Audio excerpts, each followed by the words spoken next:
जय गोविंदा जय गोपाल। तुलसी बाल कृष्ण लाल की जय।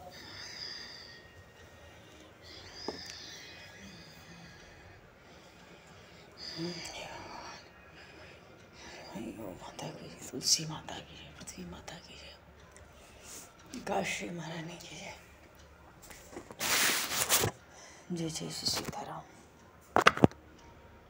जय जय राधे श्याम। नमः पार्वती पते, हर हर महादेव।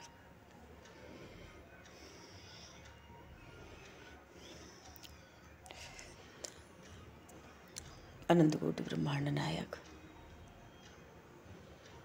सर्वेश्वर पूर्ण परात्पर ब्रह्म असंख्य कल्याण गुणगणले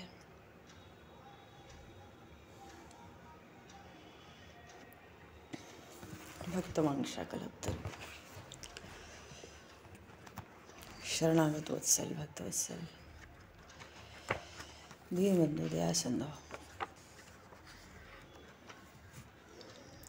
भगवान श्री राधा माधव की असीम कृपा करुणा से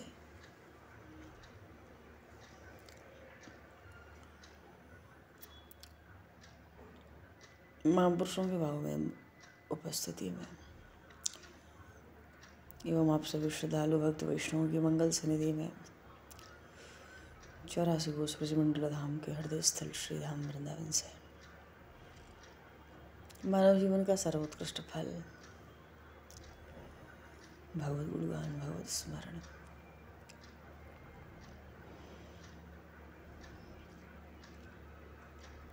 आनंद हम सभी भगवान श्री कृष्ण की बाल लीलाओं के माध्यम से प्राप्त करने जा रहे हैं। सर्वप्रथम आप सभी भक्तजनों के श्री चरणों में भगवत भाव से सादर वंदन सादर नमन।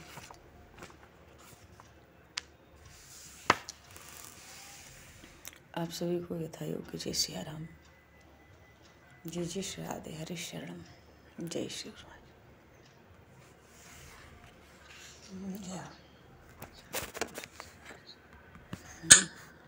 वंशी विभूषितकरान् नवनीरदाभात्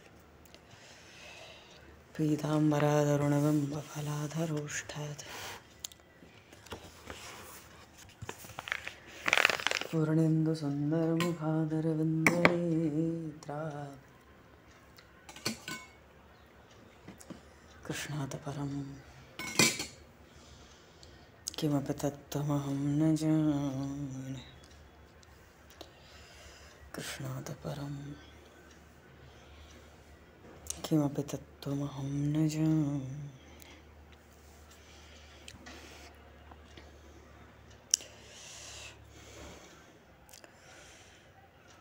यदुवंश के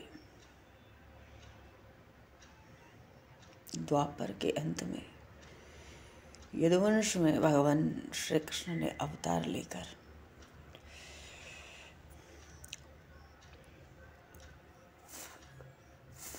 मधुराति मधुर चरित्र के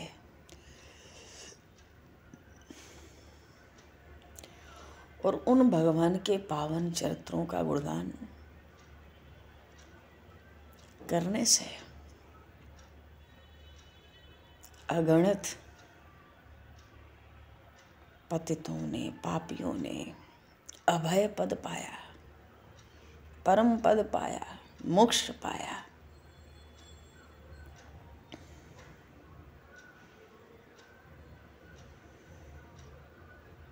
श्री सूरदास जी महाराज कहते हैं, रे मन, उन श्री गोपाल का गुणगान ठीक तरह से कर। गिद्रा जटायु ने, अजामिल ने, गड़का ने उनका गुणगान किया। परम धन्य पांडव अर्जुन ने उनका गुणगान किया। अत्यंत पापों से पूर्ण चांडाल, मूक चंडाल, उसने भगवान का गुणगान किया। माता पिता की सेवा को भगवत सेवा मानी और भगवत भक्ति के प्रभाव से ही तो द्वारिका के ब्राह्मण ने अपने मरे हुए पुत्र पाए।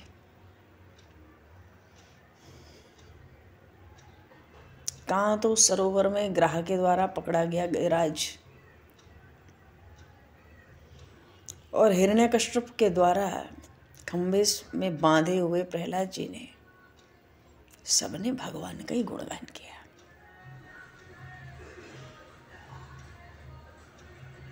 अरे ये श्रीहरि तो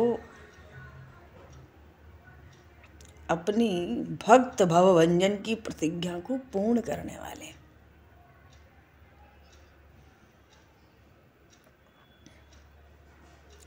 उनका गुणगान करने से भला किसका उद्धार नहीं हुआ। सब तज भजिए नंद कुमार और भजयते काम सरैने मिटे न भव जंजार।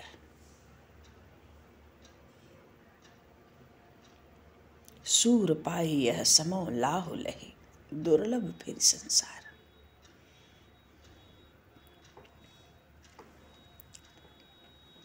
मनो संसार की सब आसक्तियों को छोड़कर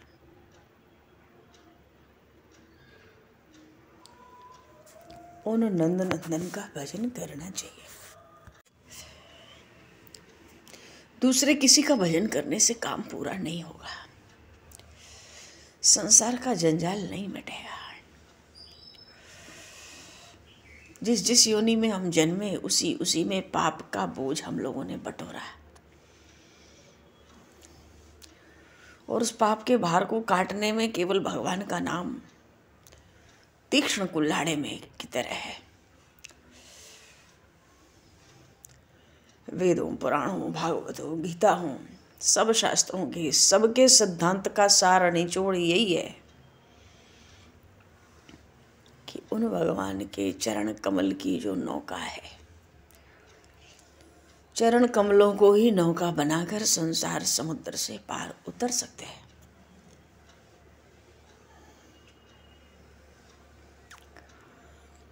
अब जीवन के इतने दिन तो निसार बीत गए। सूरदास जी कहते हैं, अरे ऐसे दुर्लभ मनुष्य जन्म को पाकर इसका लाभ उठा ले, और नहीं तो संसार में ऐसा अवसर मनुष्य जीवन फिर दुर्लभ हो जाएगा। तो करना क्या है? मनुष्य शरीर पाकर महापुरुष कहते हैं भगवान के चरण कमल में चित्त लगाओ, नम्रवाणी बोलो, सत्पुरुषों का संग करो, उनका दर्शन करो, उनका स्पर्श करो, भगवान के चरित्र, उनके गुणों की जो कथा है उस अमृत रस को कानों में भरो, पीते रहो।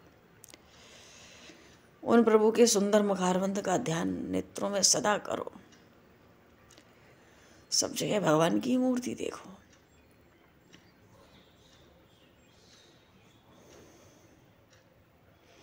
मानो उन गिरधारी लाल का यश, उन प्रभु का यशोगान करना, गुणगान करना और जीवन व्यतीत करना है।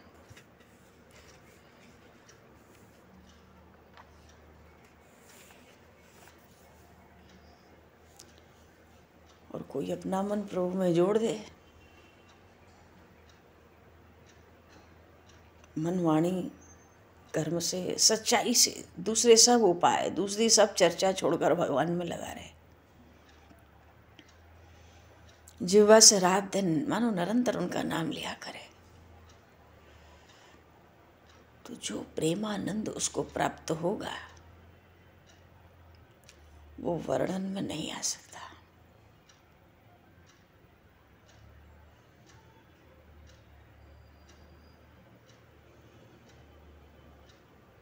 तो फिर कौन कहेगा भैया कि ये जगत सत्य है?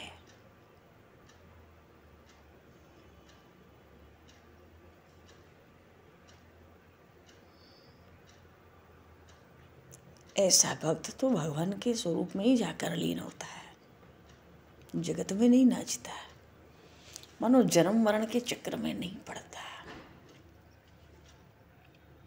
ब्रज में ग्वाल वाल बड़े मस्त हैं,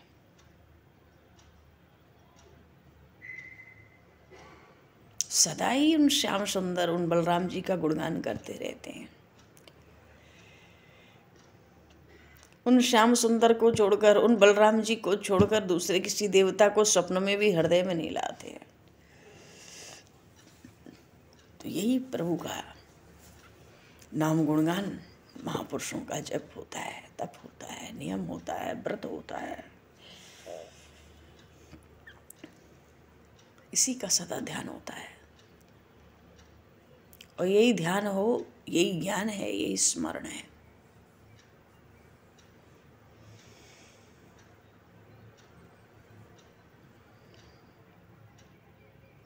भगवान के चरण कमल इतने कोमल, इतने शीतल, शीतल का भाव है तीनों तापों को हरने वाले। उन चरण कमलों की सेवा हो।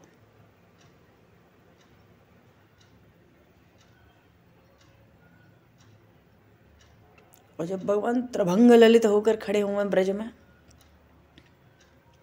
तब तो चरणों से घुटनों तक और घुटनों से जंघाओं तक का पूरा अंग पीतांबर देखकर लगे स्वर्ण के ऊपर सुंदर दंड, कमर में बंधी पीतांबर की काछनी की छटा,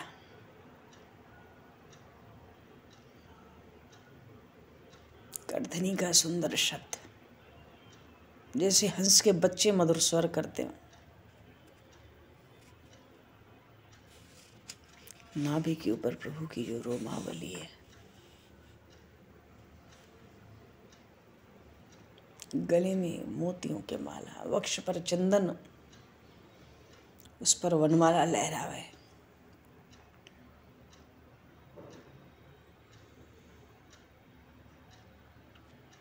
सुंदर भुजाओं के अग्रभाग में कोमल कोमल कर कमल,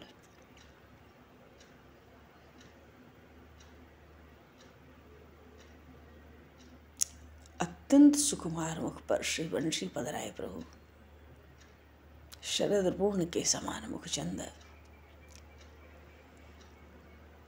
और उस पर जब गायों से उठी, गायों के खुर से उठी धूल लगे तो बड़ी शोभा हो है। भाई अधर हो, दंतावली हो, कपोल हो, नासिका हो, नेत्र हो, अत्यंत सुंदर।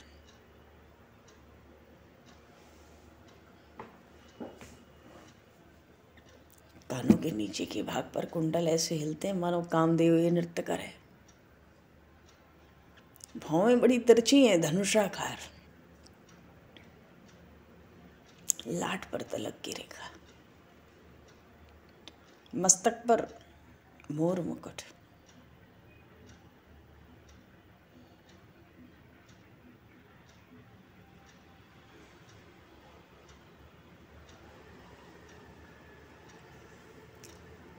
ग्वाल सखा ब्रजवासी तो जब भगवान की स्वरूप माधुरी का दर्शन करते हैं तो पलके में नहीं गिरने देते।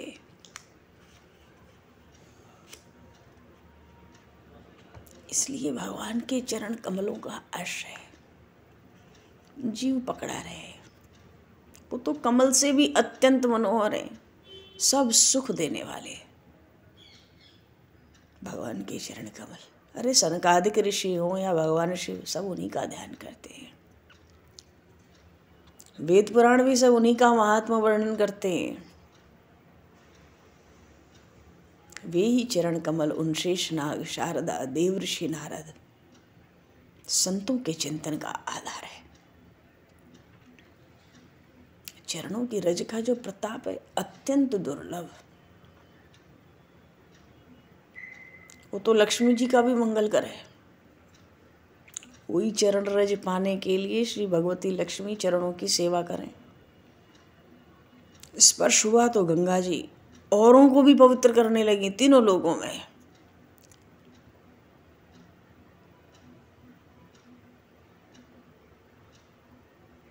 तो जो चित्त से भगवान के चरणों का चिंतन करते हैं, संसार के पाप नष्ट कर डालते हैं।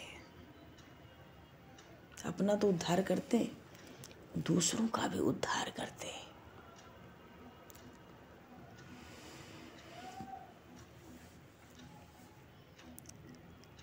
ऐसी भारी भगवान के चरण कमलों की महिमा। कितने ही पतित अधम भगवान नाम लेकर मुक्त हो गए, वैकुंठ में निवास पा लिया। इन्हीं चरणों की धूल का स्पर्श महर्षि गौतम की पत्नी अहल्या का उद्धार हुआ, सदगति मिली। चरणों की महिमा केवट ने प्रकट की, चरणों को धोकर अपने मस्तक पर चढ़ाया। भगवान श्री कृष्ण का जो चरणोदक है ना, अत्यंत पावन है। उनके चरणों की तुलना में कहीं और कुछ है ही नहीं। इसलिए महापुरुषों ने कहा, उन चरण कमलों का भजन करो जिससे जन्म मरण का चक्र समाप्त हो जाए, समय रहते समाप्त हो जाए।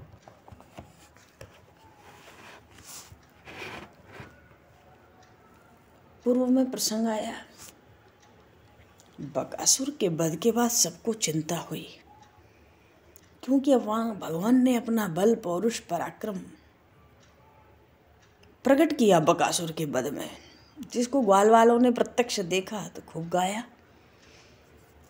बड़ी चिंता हुई, बड़ी सभाएं होने लगी ब्रज में। मैया तो खूब रोकना चाहे, पर वन में जाए बिना माने ना है।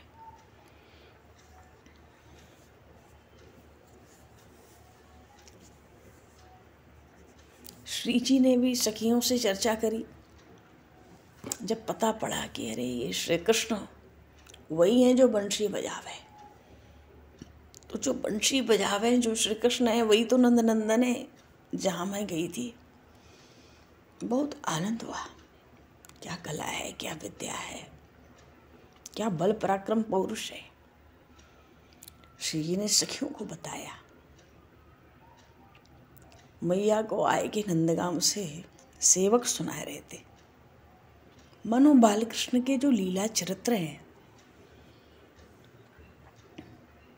उनके यश का, उनके चरित्रों का गान गोकुल में और नंदगांव में तो होता था, अब बरसाना में भी हो रहा है।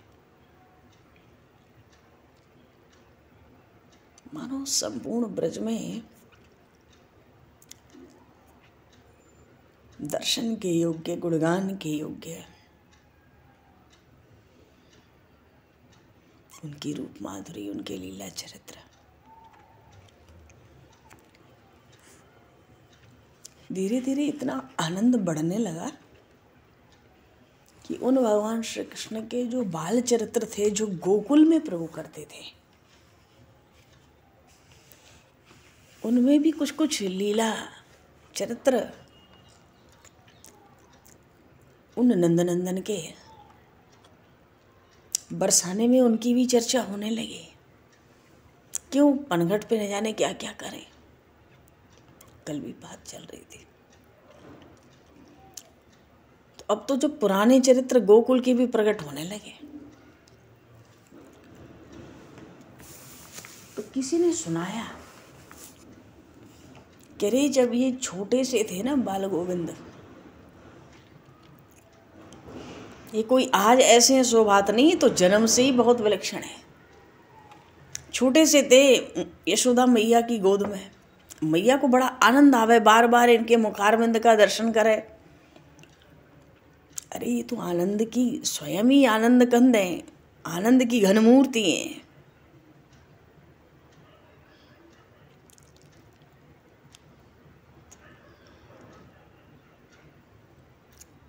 मैया को बड़ा आनंद आवे, मुखारविंद को नरखती रहे मैया, दर्शन करती रहे, सुख पाती रहे। तो एक दूसरे को सुनाती हैं कि ये बचपन से ही ये कैसे हैं, गोकुल से ही कोई यहाँ आके कुछ नया उत्पात चंचलता शुरू की हो सो बात नहीं है। बड़ी ललक हो गई ना कि अरे इनके पुराने चरित्र भी सुनो, क्या क्या करके आए गोकुल में। तो ये कहती है कि ये श्री कृष्ण अपनी तोतली वाणी में अपनी माँ से एक दिन पूछ रहे थे। मैया तो इनके मुखारविंद को नरखे,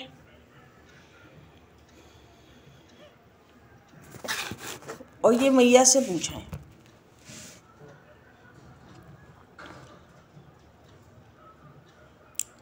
कि मैया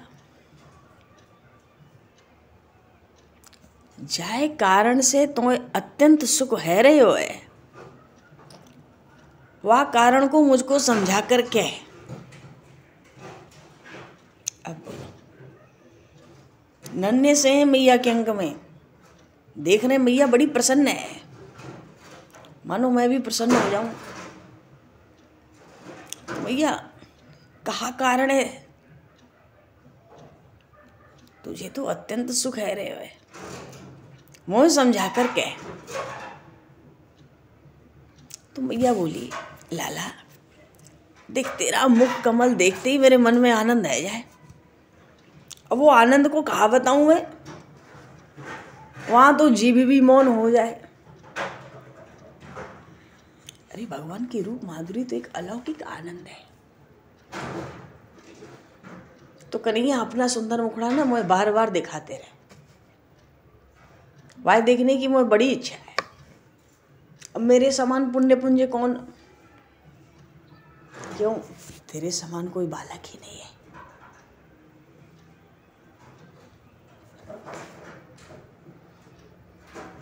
मानो मैया कहना चाहती है, मेरे समान पुण्यात्मा दूसरा आज कौन है जिसको तेरे समान अनुपम बालक पुत्र रूप के मिला हो।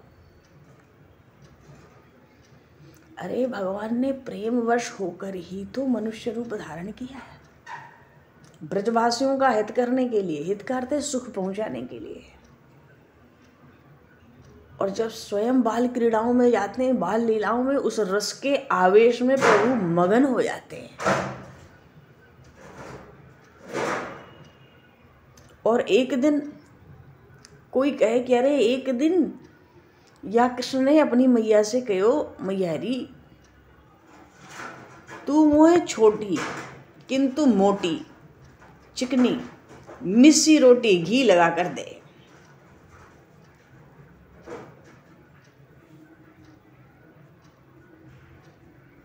अब पीछे पड़ गए, मैया ने रोटी दी वैसी। तो इन कृष्ण ने मैया से कहा, पूरी रोटी तो मैं ही खाऊंगो, बलदाऊ भैया को इसमें से कोई हिस्सा नहीं दूंगा। मैया ने पूछा, ऐसा क्यों?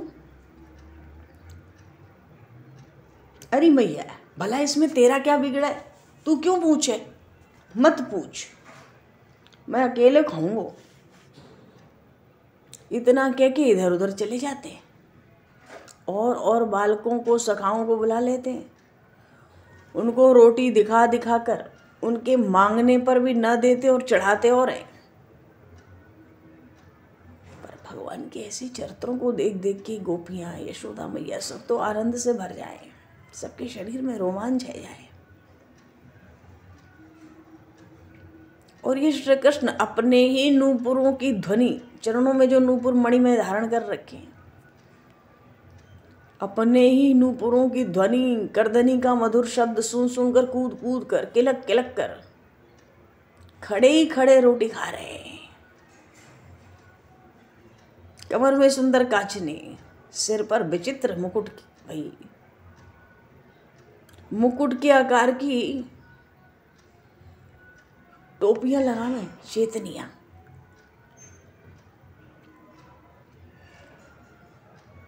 और तो लाकर बोले, तब तो मुनियों का भी मन हर जाए, देवताओं या सिद्धगण जो देखा वे हर्षित हो जाए फूल वर्षा में। इन महान भाग्यशाली ब्रजवासियों से ईर्ष्या भी करे, मन ही मन कहें हमारे भाग्य इन ब्रजवासियों जैसे नहीं। अरे तभी तो इस सुख से हम वंचित हैं, बचे हुए हैं। और जब प्रभु माखन चोरी करने लगे गोकुल में, खूब माखन चोरी की प्रभु ने, एक से एक ले लाए, इसकी भी चर्चा हो गई। करे ये तो घर घर माखन चुरा के खावे। तो गोपियां आके मैया को उलाहना भी दें।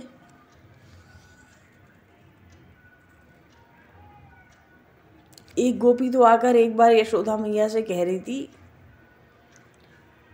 अरे यशोदा तो श्याम सुंदर की शपथ है, ये जो तुम्हारा बड़ा ही अन्यायी छोटा सा तुम्हारा जो लाडला है ना, देखो मेरे घर की कैसी दुर्दशा उसने की है, उसे मेरे घर में आके देखो तो सही।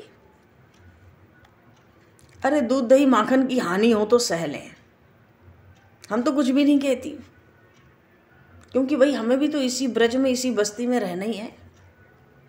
पर ये नित्य नए नए बर्तन कौन खरीदे? क्या किसी के घर में धन का खजाना भरा है? और इसको अनुनय विनय करो, इसको समझाओ तो हंसता है,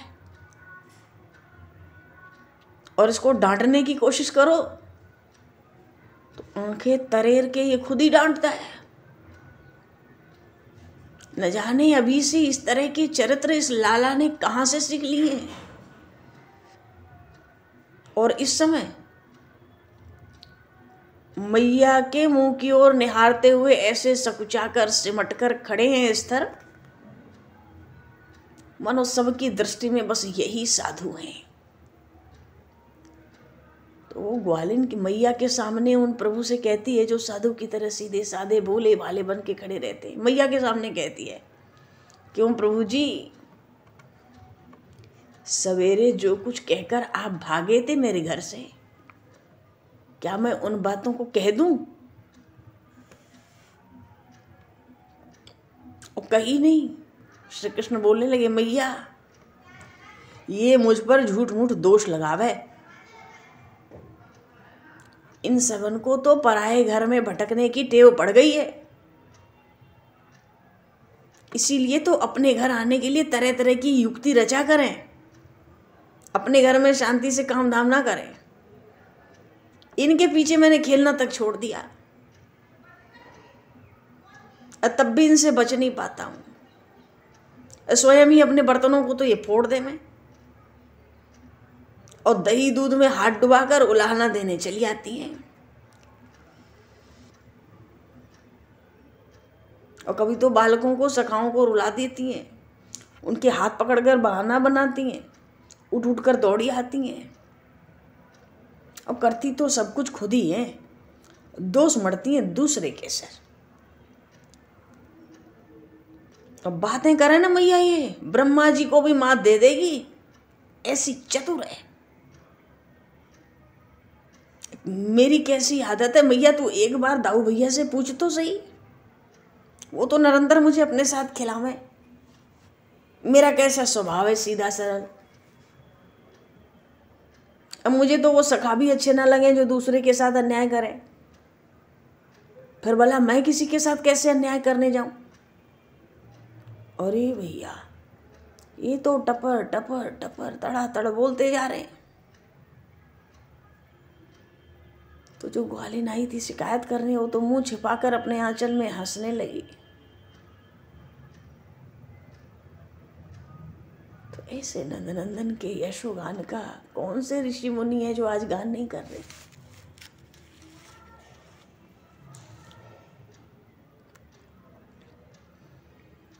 तो मैया भी उन ग्वालिनों से कहे, अरे मेरा कन्हैया तो कभी किसी दूसरे के घर जाए नहीं, मैं तो सदा ही इसको बलराम के साथ अपने ही आंगन में खेलती देखूं, और मेरे यहाँ कोई दूध दही माखन की सीमा थोड़ा ही है कि दूसरे के घर जाए। मेरे घर में तो 9 निधि भरी है। एक ग्वालिन ने तो बिना ही प्रयोजन उलाहना देकर सुबह शाम। फिर मैया एकांत में बालकृष्ण को समझावे, देखो ये पीछे की गोकुल की लीलाओं की चर्चा अब नंदगांव बरसाने में बढ़ रही है, ये पीछे के प्रसंग है। पर जो ऐसे नटवर नागर नटखट हैं, ऐसे चंचल चपल, ऐसी रूप माधुरी, ऐसा बल पौरुष, सबको बड़ी ललक लग रही है गोकुल में क्या क्या करके आए। तो ये आपस में चर्चा करती हैं। पर मैया तो अपने लाला को समझावे, देख लाला मैं बलिहारी जाऊं, तू कहीं मत जाया कर, तू जाएगा ना तो बेटा देखिए तो तुझ पे दोष लगाएंगे।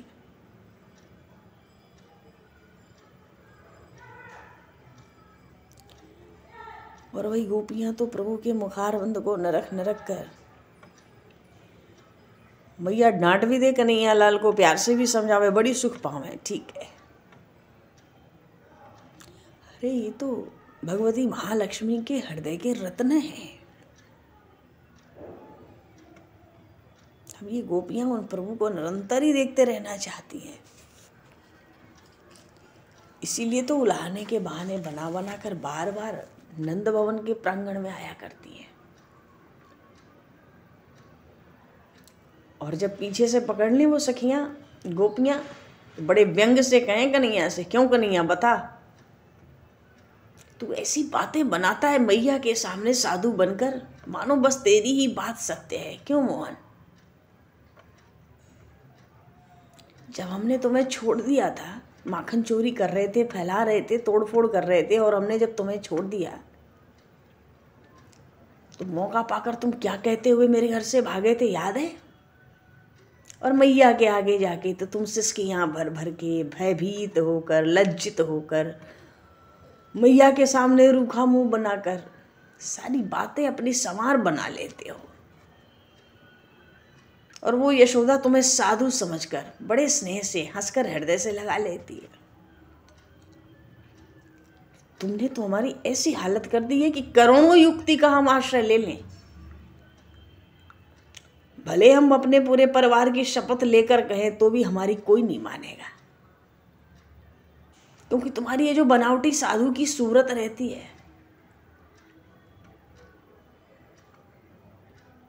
इसको देखकर कौन किसी और की बात पर विश्वास करेगा?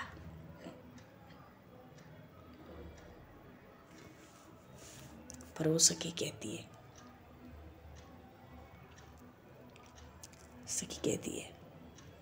देख कन्हैया, ये तो कहने की बातें हैं, तुम तो मनमोहन हो, तुम जैसे हो वैसे ही बढ़िया हो, तुम तो निरंतर ही हमें सुख देने वाले हो।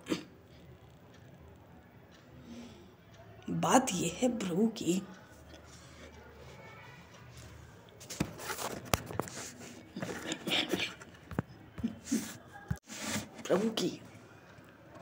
जो मुखारविंद की छवि है, इसको देख देख के तो ये जो गोपियां हैं ना, इनके मन की सारी युक्तियां ये भूल जाती हैं बातें बनाना। कोई कोई गोपी तो कहे आके कि हे ब्रजरानी, हे यशोदा, तुम्हारे पैरों गिरूं, तुम तो अपने ब्रज को संभाल लो। मैंने बहुत सहकर देख लिया, तुमसे भी कहा, अब तो नाकों आ गई है, रोज रोज कौन इस तरह के नुकसान सहेगा?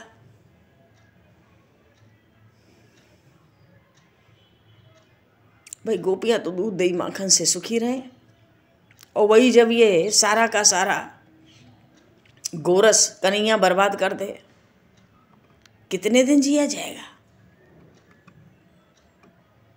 और मेरी बात पर विश्वास ना हो तो अपने लाडले के साथ मेरे घर चलो, स्वयं चल के घर में मेरे पधारो, अपनी आंखों से वहां का दृश्य देख लो। इतनी भारी अनीति अन्याय अच्छा नहीं है, अब भी इसको समझा दो।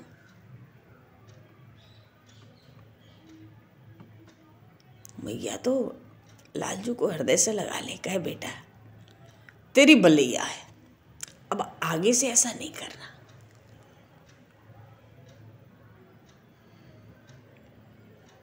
और भैया जैसे उन श्री कृष्ण ने देखा, अरे गोपी की बात पर मैया ने विश्वास कर लिया, अब तो भैया रोते रोते से मैया से कहने लगे, मैया अभी अभी तो ये उलाहना देकर यहां से गई थी, फिर लौट कर आ गई, देख मैया, मैया सुन, मैं तेरी शपथ करके कहूं, यह है गोपी को स्वभाव, लड़ने को स्वभाव है गयो है, शील संकोच तो मानो बेचकर खा गई है ये। और इस ब्रज में लड़के तो बहुत हैं, क्या मैं ही एक अन्यायी हूं जो बार बार मुझ पर ही दोष मढ़ने चली आवे? मैया इनकी बातन पर विश्वास मत कर, ये तो दिन रात आती रहेंगी तेरे पास, तो इनको मुंह लगाएगी ना, तेरे सिर पर चढ़ जाएंगे और चढ़ जाएंगी। आखिर तो अहिरनी है मैया, तू समझ तो, इन अहिरनी को तो सीधी सादी मिल गई है। अब तो मैया भी अपने लाल की चतुराई देख रही है कि सच में ये कैसी बातें करता है कि उसका लड़ने का स्वभाव है, वो अहिरन है, उसकी बात मत सुन। मैया तो मुस्कुराने लगी। और जो ग्वालिन बोलने आई थी, कन्हैया की बातें सुनकर तो ठगी सी ठगी रह गई। उससे तो कोई उत्तर देते बना ही नहीं, मानो कन्हैया ने उस पर कुछ टोना कर दिया। बात यह है कि बरसाने में भगवान की इन लीलाओं की अब बड़ी चर्चा हो रही है कि आज जिनका बल पराक्रम पौरुष ऐसा प्रकट हो रहा है, जो ऐसे ही मधुराति मधुर बंशी वादन कर रहे हैं और आए दिन हम सबको भी पनघट पर रोक लेते हैं, कुछ न कुछ नटखटपना करते हैं और वाणी में कितने चतुर हैं, कैसी कैसी बातें करते हैं। पर इनके जो गोकुल के चरित्र हैं वो भी कहने लायक नहीं है। ऐसे ऐसे चरित्र तो ये करके आए।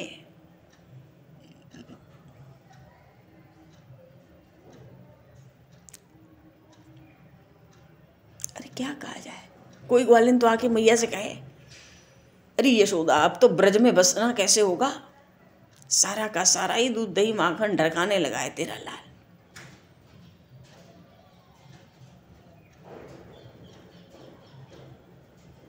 और रोज दान दो तो कुछ पुण्य भी बने, पर तुम्हारे कन्हैया के जो कर्तव्य बड़े कठिन हैं और तुम तो हंस रही हो। और तुमको कहकर भी क्या लाभ, और तुम तो अपना गांव संभालो जी, तुम्हारा नाम लेकर जगत में जगह मिल जाए, कहीं भी जीवन निर्वाह कर लेंगी। और लाल जी ऐसे खड़े हैं बड़े सीधे साधे रोनी सी सूरत बनाकर। तो मैया कहे कि देखो, यशोदा मैया उस गोपी से कह रही, जो जमीन पर बादल छूना ठीक नहीं है, मानो मेरा दुधमुआ बच्चा, उस पर ऐसे असंभव से दोष लगाना अच्छा नहीं है।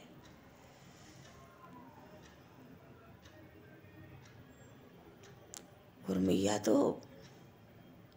भगवान की दुहाई दे देकर इन गोपियों से कहे, अरे मेरा बच्चा तो अभी दूध पीना भी नहीं छोड़ा, तो तुम्हारे घर जाके दही माखन कैसे ढेर कर देता है, कैसे लुढ़का देता है, मुझे तो समझ नहीं आता तुम क्या कहती हो।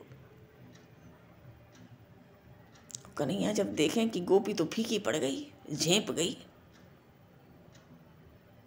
और मैया भी काम में लग गई, तो धीरे से उस गोपी को पास जाते, उसको डांटते हुए कहते हैं, तूने भले घर बायन दिया, न्योता दिया है, बड़े बलवान से झगड़ा मोल लिया है, आई थी मैया को उलाना देख के मुझे डटवाने, अब भी तू ही डांट से, घर में भी मुझे सह और यहाँ भी मैया की डांट से। कहती थी अपने घर पे, अभी कह देती हूँ तेरी मैया से चल। कहती क्यों नहीं, चुपचाप क्यों खड़ी है सहम के। इतना कोने में उससे कह के सीधे साधे बालक बनकर छीके पे जो दही रखा था अपनी मैया से मांगने लगे। अरे वो ग्वालिन तो जब इतना रूप देखी, ये 2-2.5 साल की कन्हैया लाल है तब की बात है, तो भैया वो तो इनका मुख देख के चकित रह गई। चकित करते वो प्रेम विवश हो गई। इतना छोटा सा 1.5-2 साल का बच्चा है, ये कितनी बात करता है, कैसे डांट रहा है कोने में। जब इसकी माँ भीतर चली गई, माँ के आगे साधु बना रहता है, माँ का मुंह घूम जाए तो हम लोगों को आंख तैरता है, घर में पकड़ लो तो कभी कभी अपशब्द कह कह के भागता है। कौन है भाई ये। मानो गोपियां तो प्रेम परवश होती जाती हैं। तो ऐसे ऐसे बड़े बड़े कारनामे करके ये गोकुल से आए हैं नंदगांव में। ये तो जो कर दें सो कम ही है, अपना भला मानो, थोड़ा दूर दूर इनसे रहो।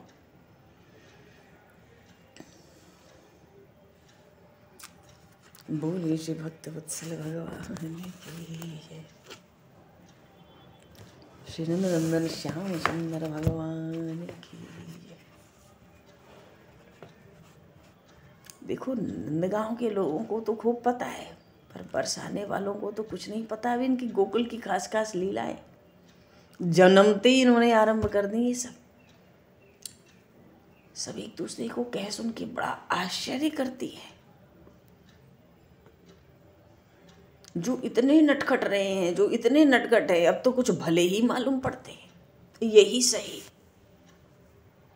इनसे उलझकर कौन जीत सकता है? इनसे कोई जीत नहीं सकता।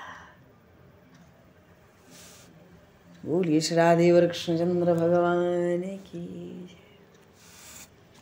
श्यावर रामचंद्र भगवान की जय, श्री गौरी शंकर भगवान की जय, सब संतन की जय, सब भक्तन की जय, सतगुरुदेव भगवान की जय। भगवान समय को दृष्टिगत करते हुए आज यहीं पर वाणी को विराम। वाक्य पुष्पांजलि प्रभु के श्री चरणों में सादर समर्पित। आप सभी को यथा योग्य जय सिया राम, जय जय श्री राधे, हरि शरण। बोलो जी, जो कोई आप बोलना चाहे बोलो।